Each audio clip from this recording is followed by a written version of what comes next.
ధైర్యంతో ఈ గనులను నడుపనీయాలనేటువంటి ఉద్దేశంతో తట్టెడు మట్టిని కూడా ఆ కాంట్రాక్టు తీయనీయలేదు. భవిష్యత్తులో తీయనీయం.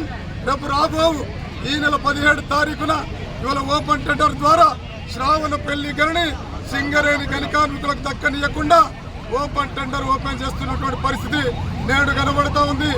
ఆ టెండర్ను కూడా ఏ ఒక్క సామ్రాజ్యవాది పెట్టుబడిదారు వేసినా మీకు సంబంధించినటువంటి మెషినరీస్ అవి డోజర్లు కావచ్చు, మీటర్లు కావచ్చు, మోటార్లు కావచ్చు, ఒక్కటి కూడా సింగరేణి గని కార్మికులు దక్కనేరు.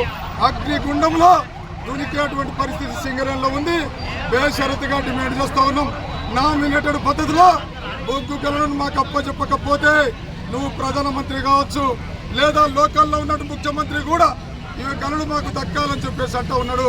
ద్వంద్వ విధానాలు అవలంబిస్తున్నట్టు కనబడుతూ ఉంది.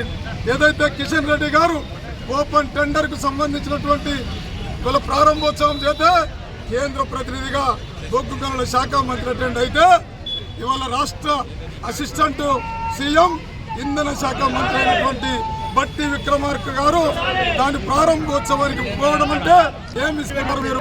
ఒకవేళ రాష్ట్ర ప్రతినిధి భుజం మీద భుజం వేసుకొని ఇవాళ బోకేలు ఇచ్చుకొని వస్తాం. నిజంగా అధికారం వచ్చిన తర్వాత ఒక మాట పాలక వర్గాలు